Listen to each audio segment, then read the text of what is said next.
我回家看到陆君如抱着个青春靓丽的女孩子时，说不惊诧是假的。看见我的两人慌乱地分开，女生抹了抹眼泪，咬着唇解释：“姐姐，不是你想的那样。”我摆了摆手，指着陆君如：“你来说。”陆君如有些无奈，走过来替我接过外套和包。她是洛如，是陆家助学金资助的学生，今年考上研究生，特意来家里谢我的。我看了一眼女孩手里拿的卡，没有问怎么谢的，能谢到两个人在我们家里抱在一起，也没问什么时候来家里道谢的资助生都能免费拿到银行卡了。公司的事情太多太忙，我没心思在这小事上和陆君如掰扯，所以我只是平淡的点了点头。行，好好读。却不知我这句话戳中了洛如哪里的敏感神经，她忽然神色激动起来。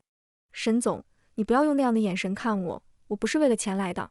她眼眶通红，看了一眼陆君如，但她没有说什么，只是那么看了陆君如一眼，然后把卡放在茶几上，尽量平和语气，却仍然听得出颤抖。打扰你们了，我走了。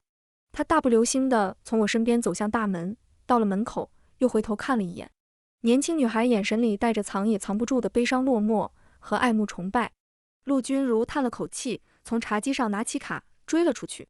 我看着被她随便扔在地上的外套和包，捡起来，发现上面被她踩了个鞋印，拍不掉，已经脏了。我随手扔进垃圾桶。这样的衣服是没办法再穿了。陆君如去得快，回来得更快，手里还拿着没送出去的卡。她把卡随手放在一边，像是无事发生一样，问我项目谈得如何。我也没提起洛如，就顺着她的话题。一切顺利。她笑着从身后拥抱我。那我要提前恭喜沈总公司上市了。我真实的喜悦起来，感觉嘴角压都压不住。八字还没一撇呢。她在我耳边低低的笑了一声。阴沉，别生气好吗？我只是看见他，想起以前的你。我拍了拍他的手背。我没生气。也许他不信，但我是真心的。世界太辽阔，生命太短暂，我没时间为他和某个女大学生生气。而且，我信你。陆君如算是世家子弟出身，俗话说富不过三代，他已经是陆家的第4代集团负责人了。能有今日，陆家的家教功不可没。我知道他不是会儿女情长的人，他也知道我的目光从不会落在与事业无关的事上。彼此拉扯，步步攀升，这才是我们在一起的原因。相爱这个因素倒显得微不足道了。陆君如听见我的一句我信你，像是满足般叹了口气。阴沉，只有你才配和我并肩而立。我却累得不行，没有心情和他恩爱缠绵。我累了。他抱着我的手紧了紧，又松开。我头也不回地上楼洗漱后，倒头就睡。睡过去前迷迷糊糊想，我不是为了配上你才努力的，我是为了配上自己一路的努力而努力。在我心里，洛如已经翻了篇，所以在我和他代表2家公司谈合作的时候，在他身后看见洛如，还稍微分神愣了一下。陆君如在看合同，在商言商，他从不在这些事上马虎，所以洛如主动过来跟我打了招呼。他穿得得体，打眼一看，大多是低调却质感很好的轻奢品。显然，那不是一个学费都要靠资助的女大学生买得起的。他刻意在和我握手后，抚摸过自己的耳坠，然后突然想起什么似的，解释：“沈总，您别误会，是陆哥看我衣服不适合工作，才给我买的这些。以后我挣钱了，会还给他的。”他背对着陆君如，语气谦卑得体，可看着我的眼神却带着挑衅。陆君如头也不抬：“买给你的就是你的，不用还。”洛如看着我，似乎有些得意的扬眉。我错开他的目光，端起咖啡喝了一口。放下的时候，他上前来接：“咖啡都凉了吧？我给您再倒一杯啊。”那一杯咖啡都扣在他自己的裙子上。他的惊呼让陆君如抬头看了一眼，皱了皱眉，又看向我：“怎么搞的？”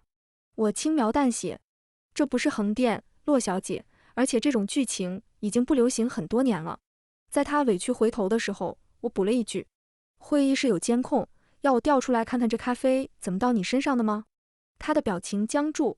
陆君如打断我：“合同我看了，没什么问题。”我目光转过去，他翻过没看完的几页，直接在末尾签了名。在我这边签名时，余光看见他把副卡递给洛如。我合上合同，起身：“那就合作愉快。”他把目光从洛如身上收回，看着我笑：“沈总，合作愉快。他送我出陆氏集团的时候，在路上我们并肩前行。我不喜欢你对他的特别。陆君如似乎愣了一下，然后失笑。他就是个孩子，阴沉。他语气里带着对青春的怀念和一点笑意。他这个年纪，分不清想要爬上去的欲望和对上位者的爱慕，你很清楚。我目不斜视，只是再次强调，他年轻不懂事，你呢？陆君如的笑意消失，他垂眸看我，吃醋了。我承认的痛快也直接，我当然吃醋。他有些比先前更开心的笑意，那我就更不能让他走了，难得看沈总吃醋。我走到车前，回头，陆君如，我吃醋是因为你的态度，这不是玩笑。我看他的眼睛，一字一句，我不高兴，不要再让我发现你对他不一样，明白吗？这不是玩笑，这是警告。我上车，留下哑口无言的陆君如。在车上，我闭了闭眼睛。当初我事业需要借力，婚姻是最好的梯子。在所有选择中，陆君如并不是最合适的那个。我与陆家本就有对赌协议，他父亲算我的资助人，可我仍旧选了他。我算了所有得失，而他是理性外的抉择。婚姻不是一锤子买卖，如果不是因为荷尔蒙，谁会上婚姻这条贼船呢？现在我也信他不会让我失望，他也的确没有。他送洛如去了分公司，不再多加照顾。我以为一切都过去，直到1个月后，我的电脑突然死机，于是用了他书房的电脑，看见他没有退出登录的邮箱，蹦出信用卡账单，第一行就是3万块的女士手表，最后一行是我和洛如最后见面那天，是一条女士裙子，15000块，比他自己用咖啡弄脏那条更贵。我目光看过去，这是陆君如的副卡，现在密密麻麻都是女士用品，大到首饰珠宝房租，小到零食卫生巾。我尽力按住自己的怒火，拍了个照片发给他，解释。那边很久没回，我忍了又忍，仍旧忍不住。这大抵是我第一次丧失理智，近乎歇斯底里的给他打电话，打了3个，那边终于接起。还不等我说话，洛如的声音响起：沈总，陆总正在开会，您有什么事可以先跟我说。我告诉他，都投一盆冷水一样，我的怒火和焦急都被浇灭。我听见自己用冷静又平淡的声音告知，让陆君如今晚回家。那边的洛如轻笑，不好意思沈总，陆总今晚有个慈善晚宴，可能回不去。我深吸一口气，你只需要告诉他就行了。洛如不情不愿应了一声，挂断电话。他到底没蠢到拦下这句话。陆君如当天晚上回了家，他身上还带着点红酒的酒气，脱下外套，步履有些急地走向我。阴沉，你听我说。我目光落在他肩膀，他也顺着我的目光看过去。明晃晃的口红印，印在他外套里面的衬衫上，带着引人遐想的挑衅和嚣张。也许是想让我知道，在会议后他们一起去了慈善晚宴，或者他送了他回家，又或者是其他更暧昧、更出格的事情。陆君如同样明白，他的脸色有点难看，也有点无奈。我说这是个意外，你信吗？我点头，我信。看着陆君如愣住，我坐在沙发上后仰。陆君如，我们一样明白，这样的手段很幼稚，我不会因此和你吵。我们需要的是解决问题，不是解决彼此。他目光却复杂起来，走到我面前。你总是这么理智。他似乎叹了口气。有时候我不知道该高兴还是该失落。我站起身，看着他。你当然应该高兴。陆君如，我爱的就是那个和我一样向上，越来越好的你，别让我失望。我看着那唇印，眨眼。刚结婚时，我们也疯过一段日子。他沉迷于在我身上留下各种痕迹，像宣示所有物一样。现在或许是上年纪了，就连情事都变得克制。他伸手摸了摸我的头发。阴沉，我今天去分公司开会，手机没电了，放在外面充电，电话才会被他接到。他目光落在肩膀的唇印上，这个大概是宴会上他崴脚我扶了一把弄上的，可能只是无心的。他的解释多少抚平了我的怒火。我闭了闭眼，心中天平权衡，最终仍旧倒向我们的感情。所以我睁开眼，这次就算了，但这是第2次了，别让我再说第3次，好吗？陆君如无奈点头，不会了。我们彼此心知肚明，在生意场上的每一个都是人精，而关于爱情，每个深情的人都无师自通如何洁身自好。我说过，洛如的手段很幼稚，但这是我们之间有了问题，才会有幼稚的手段生根发芽的土地。我不管因为什么，不论什么理由，我希望他能做到对我忠诚，以及不要让我不高兴，或者更严重，别伤害到我的感情。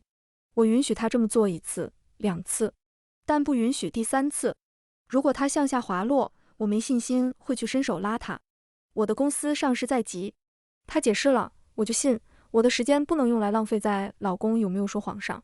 所以第3天早上看到茶几上无声静置的副卡，我知道那是陆君如一种变相的保证。我们彼此就这样翻过这页，直到半个月后，我们难得都在家里的时候，他接到洛如的电话，那边的小姑娘哭哭啼啼，不停地说着爱意。他沉默着，却迟迟没有挂断电话，甚至连我已经进了他的书房，站到他身后都没发现。我听见洛如哭着，哀求的声音穿过听筒：陆君如，你能不能来见我最后一次？如果你不来，我也不要我自己了。他像被雨淋湿、无家可归的猫，不要自尊，近乎自毁地表达对他的爱意。他似乎有些烦躁地拽了拽领口，在那边的哭求里说出2个字：等我。他挂断电话，转身迎面撞上我，他的目光是从未有过的慌乱，连握着手机的指尖都用力到泛白。阴沉，你听我说。他急切。我不去，我会找个司机去接他，你知道的，只是怕他一时想不开。我垂眸，我希望你不要去接他。陆君如皱了皱眉，低头，好声好气同我商量。她一个年轻女孩，喝醉了，在酒吧很不安全。我抬头看她，那就我去接。陆君如犹豫了好一会儿，到底还是把地址给了我。停车在酒吧门口时，我觉得荒谬又可笑，这不是我应该做的事。我依然很冷静，冷静审视自己，再次给了陆君如机会。脑海里似乎有2个小人，一个在说他只是有责任心，他并没有做什么啊，而且他说了会让司机来接。另一个只有一句话，他怎么有他的私人电话？我抿了抿唇，这是个待答案的问题。我明知，却还是选择睁一只眼闭一只眼。我走进酒吧，看见趴在吧台上的洛如，这副姿态很惹人怜爱。可惜来的人是我，洛小姐。她的肩头僵住，却趴着没起身。我俯身在她耳边，她没来，不用演了。洛如沉默了一会儿，似乎确认我不是在诈她。当她确认后，终于抬起头，精致的妆容配上微醺的红晕，确实动人。只是她的眼睛一片清明。沈总，你觉得这有意思吗？你把男人关在家里，总不能把他的心也关在家里吧？我替他结账。他盯着我，看我示意他出去，直到跟我上车，都一言不发。车外的城市灯火阑珊，透露着纸醉金迷。他看着，忽然开口：我们打个赌，你猜他什么时候会为了我和你离婚？我的方向盘把得很稳，听见这句话，心里无比平静。你在激怒我？他笑了一下。算是吧。我把他送到学校，他开门下车，关门前，他轻声说了一句：好风凭借力，送我上青云。门关上，我垂眸。我坐在车上，思绪有一瞬间放空。真像啊！洛如眼睛里的野心，简直和我年轻的时候一模一样。看见他的眼睛，真容易让人想起那段过去的时光。陆君如也是因为这个，对他多有照顾吧。只是我人还在呢，怎么就急着联系上替身了？直到电话响起，才打断了我的思绪。我接起电话，那边是陆君如急切的询问：你把他送到学校了吗？我靠在驾驶座上，闭着眼睛，捏了捏眉心。你不应该先问我吗？电话那边沉默，带着哑口无言。好半晌，阴沉，你太独立了，有时候我忘了你也需要关心。我没有接这句话，因为无论怎么接，都不会让我觉得高兴。我们之间因为另一个人而发生了嫌隙，事情就这么明明白白的摆着。第一次警告，第二次生气，而这一次我只觉得疲惫和厌烦。我冷静地通知他，第3次，陆君如，再一再二不再三，你在消耗我的感情，再有下次我们就离婚。他知道我说到做到，但我其实也真的是没时间跟他在纠缠这种麻烦的感情问题。我忙着公司上市，忙着推进项目，连喝咖啡我都得顺道请全公司一起，做个人文关怀，拉拢人心。所以在陆君如拉着哭哭啼啼的洛如闯进我办公室的时候，真的让我有种恍如隔世的感觉。我很少看见陆君如那么生气，她的手拍在桌子上，我的茶杯都震荡了一下。沈阴沉，我已经让人不再资助他了，我也没有和他继续联系，你为什么非要举报他，毁了他的研究生资格？我顿了顿，看着他身后一脸央求，不断摇头的洛如。陆总，别和沈总吵，是我错了，我那天不该去喝酒，也不该给你打那个电话。陆君如回头看他，恰好看见他看我时，瑟缩一下，怯怯的样子。他唯唯诺诺，沈总，我那天喝多了，我知道我不配，我不应该爱上，我不配爱上的人。他的样子点燃了陆君如眼中的怒火。他转过头看我，沈阴沉，你变了。我起身，关上办公室的门前，告诉助理，严禁这件事外传。如果有必要，签保密协议，给所有看见的人发红包。处理好后，我才关门进屋。迎面看见陆君如失望的眼神，你眼里心里就只有你的事业，是吗？我和你的良知，你都不要了？我注视他的目光，一字一句，不躲不避。我没有做过。他沉默一瞬，他知道我从不对他说谎。洛如此刻扯了扯他的衣角，小声地说，沈总真的没有做什么，我的导师只是说沈氏给大学投了一笔基金，他的言外之意不过是说我不需要自己动手做什么。我没说谎，但我的态度决定了他的命运。子不杀伯仁，伯仁却因子而死。陆君如闭了闭眼，再睁开，他下定了决心，我会给他安排一个合适的职位，算作补偿。这件事到此为止，你别再针对他。他的提议很合理，然而我不接受。不行。陆君如忍不住笑了笑，只是都是讽刺。你要赶尽杀绝。对他，一个和你一样好不容易从山里读书读出来的女孩。我看着她，冷静地说明原因。她不能留在你身边，外面的舆论会非常难听，到时候一定会影响两家公司的股票和市值。我的公司马上上市。先不说洛如的事大概率是她自己做的，其次，就算补偿，实在不行也可以放在我公司。她的野心放在合适的地方，会很出彩。只是我的话没来得及说完。够了！陆君如突然大喊一声，打断我。她看着我，口不择言。你知道你变成什么样子了吗？以前的你只是上进，但现在的你变得太可怕了。沈阴沉，如果知道你最后会变成这个样子，当初我就该让你在那儿跪着，绝不会求我爸资助你。你以为你和他有什么区别？现在你借着我爬起来了，就可以踩在和你一样可怜的人头上了吗？我所有未尽的话都咽回肚子里。空气是窒息的沉默。我们的初见是我这辈子最狼狈的时候。那年陆家的慈善基金会去山里拍摄素材，顺便走访。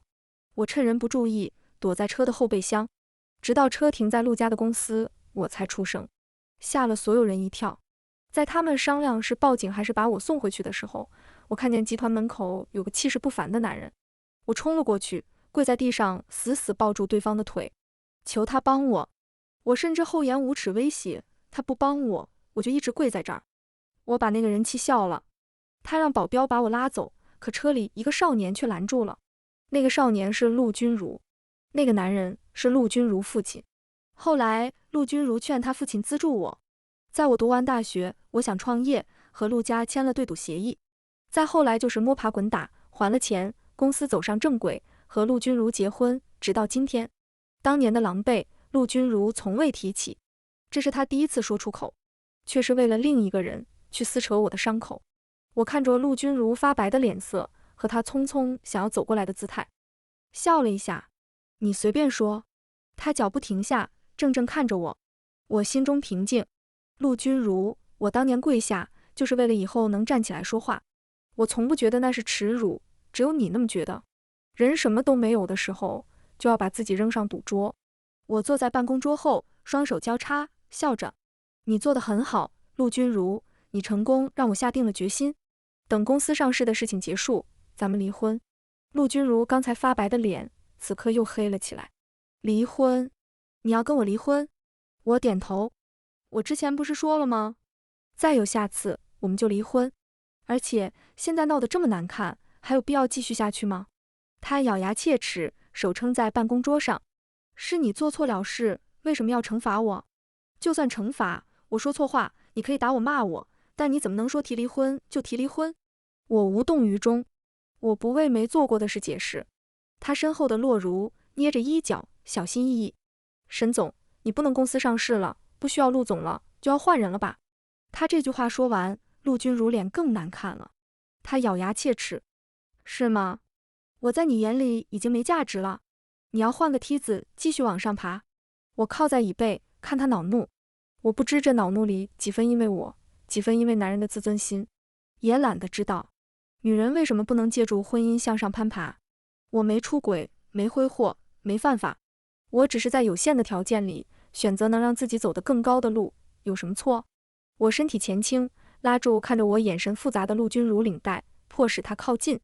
而且你从来不是我最好的梯子，你只是我最喜欢的梯子。我松开手，我不知道他在气什么。从一开始他就知道我是这样的人，有野心，不服输。我不是那种贤妻扶我青云，我还嫌7万2斤里的贤妻。恰恰相反，我要青云助我，万金手中握。陆君如哑口无言，过了好一会儿，他哑着声音，离婚没门。他摔门带着洛如离开。当晚我让人收拾了东西，他没回来，我没问。我当然没有现在搬家，在公司上市面前，一切都要让路，我不会在这时候出现任何负面舆论。陆君如大概也知道，所以他堂而皇之让洛如负责了慈善助学基金，还花了大钱宣传，铺天盖地的 Girl Help Girl。 他被和我一起提起，同样的陆家资助生，同样的小有成就。于是媒体闻风而动，终于有人问我是否担心对方会取代我。我保持着得体的微笑，女性并不总为男人竞争，至少我不为陆君如竞争，真的要争，我更想跟他争投标之类的。陆君如也许也看到这条采访，他给我打了电话，阴沉，只要你一句话，我马上让他离职，好不好？我眼睛都不眨，滚，骂了一句。他消停了半个月，我本以为他总算想通了，却没想到在我公司上市那天的新闻发布会上，他不请自来，还带着洛如。他笑得一如往常，在摄像镜头前握住我的手。沈总，手被他握得有些疼，我面上仍旧云淡风轻。记者少见我们一起出现，顿时兴奋歪体，问了许多八卦问题。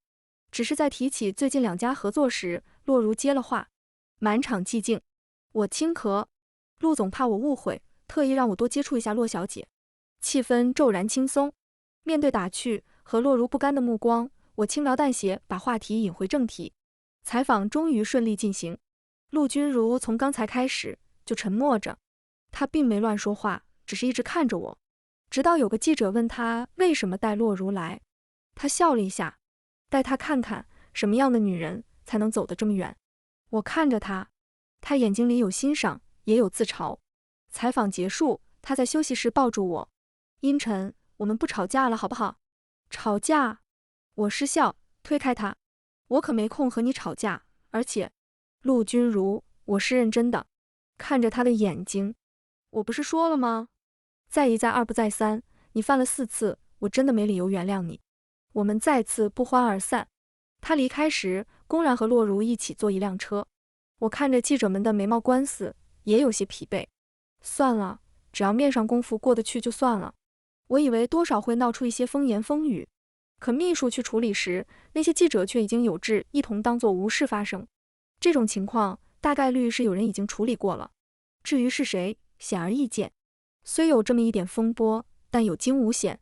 我的公司到底还是顺利上市了。上市后，我又忙了1个月，为了稳定局势，几乎吃住都在公司。陆君如没有来过，反而洛如来过2次。他还真的现在开始负责对接2家公司的合作，其中陆君如的赌气和膈应我的意味不言而喻。但我并不在乎，他的行为幼稚且无效。只是洛如如今神情得意又自信，他把报告扔给我，自顾自端起咖啡。可惜你当初没和我赌，不然我现在还有彩头，可以来庆祝一下我的胜利。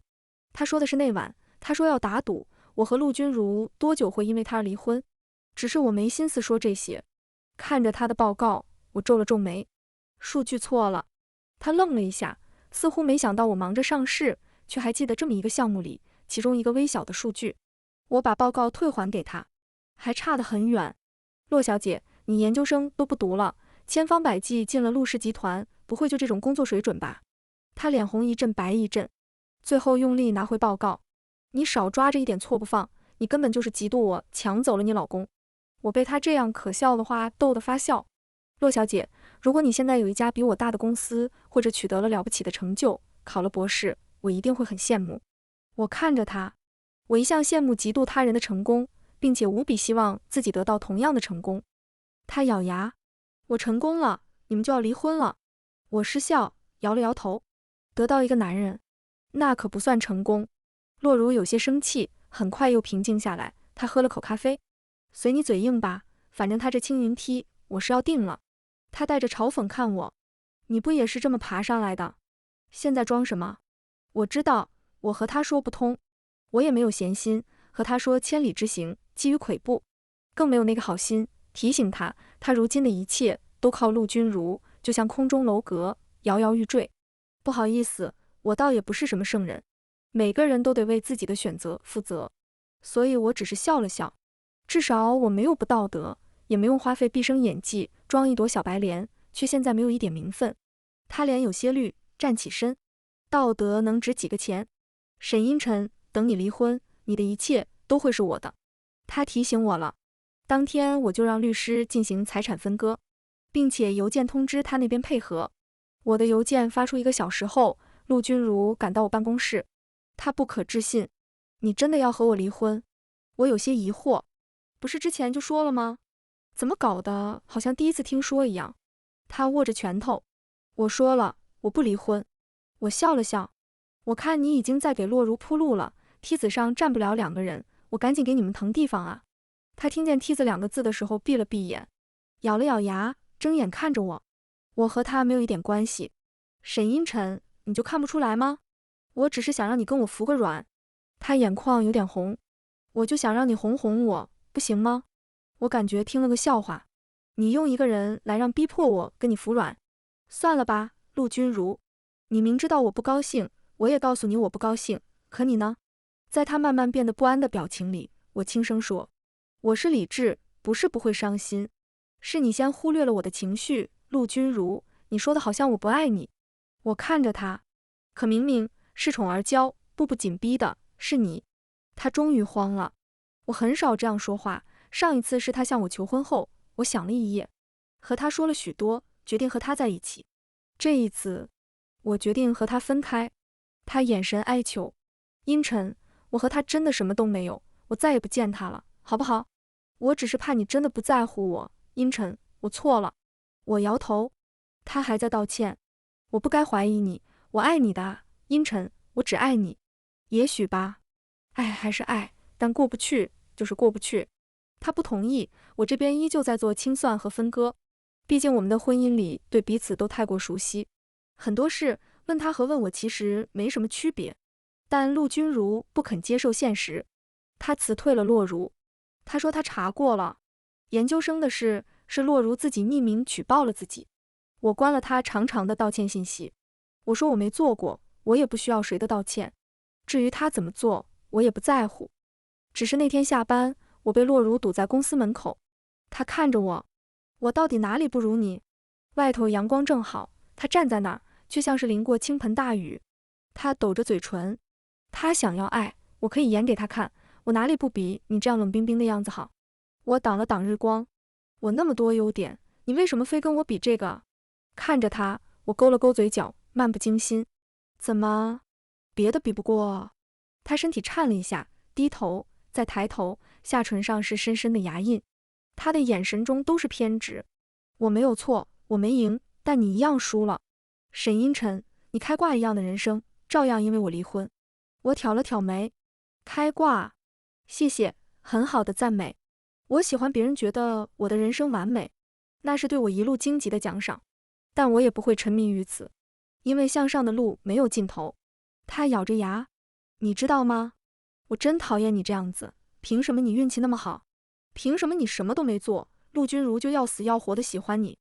我忍不住笑着摇头。运气？我从那个山村蜷缩着躺在后备箱，靠的不是运气，是破釜沉舟和孤注一掷。我从跪着求资助到站着接受采访，靠的不是运气，是我不要命一样，抛空杂念，一心一意的争取。我不是什么都没做，我做了所有我能做的。他的喜欢是这场攀爬路上的萤火，美丽动人，停靠在指尖时也真的有轻盈的柔软和温度。可是婚姻和爱情只是我拥有的一切的天头罢了。我看着身后的集团大厦，这才是真正的属于我的，谁也抢不走的东西。金钱、权力、地位，这才是女人最好的补品。婚姻只能算调剂品。3个月后，我们财产分割清楚。陆君如眼下青黑，出现在我早就搬离自己东西的家里。阴沉，我把陆嫁给你好不好？他小心翼翼，只要你不离婚，再给我一次机会，什么都给你，好不好？很诱人的条件，可惜我的集团现在还不到扩张规模的时候。他苦笑，垂头坐在沙发上。我们真的没有一点机会了吗？阴沉，想想我们一路走过来。是啊，从他17岁，我接受陆家资助，到大学毕业，学习、实习、项目，我们几乎都是同步的。我们是彼此的朋友、老师、同学、合伙人。他会把陆父告诉他的经营心得告诉我，以至于我开始创业的时候，就有人问陆父我们之间的关系。这一路真的不容易。我从回忆中醒来，看他落在我手背的眼泪。阴沉，我从17岁开始喜欢你啊。我抬头擦掉他的眼泪。我知道，以前谢谢你，以后各自安好。一切都是会变的，但不会变回从前。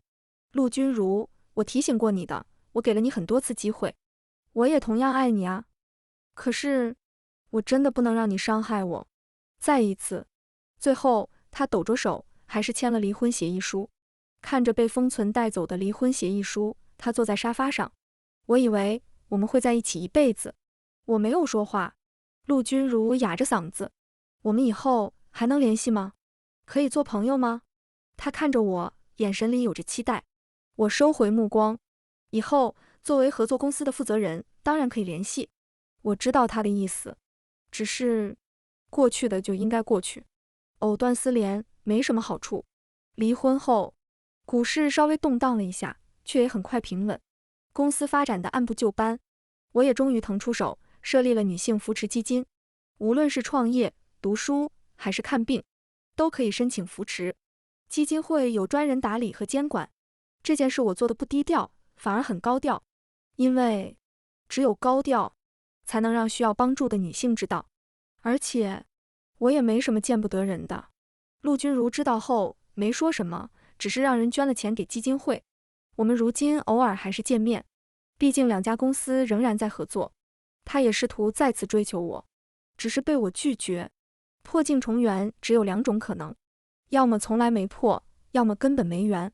陆君如也没再多纠缠，只是默默让利。他没再娶我，到了如今也不再需要婚姻助力。交过2个男朋友，只是时间久了就有些闹人。我离婚后交第1个男朋友时，陆君如喝了彻夜的酒，打电话让我去见他。我忍不住笑。陆君如装醉说真心话，这是洛如用过的了。那边的他沉默。过了很久，他的声音很轻很轻地响起，对不起。我说了没关系，只是我们之间终究是回不去。罗带同心结未成，江边潮已平。这个故事到这里就结束了，感谢您的收看。如果您喜欢这个视频，就给我点赞订阅一下吧。星星祝您吉祥如意，万事顺心。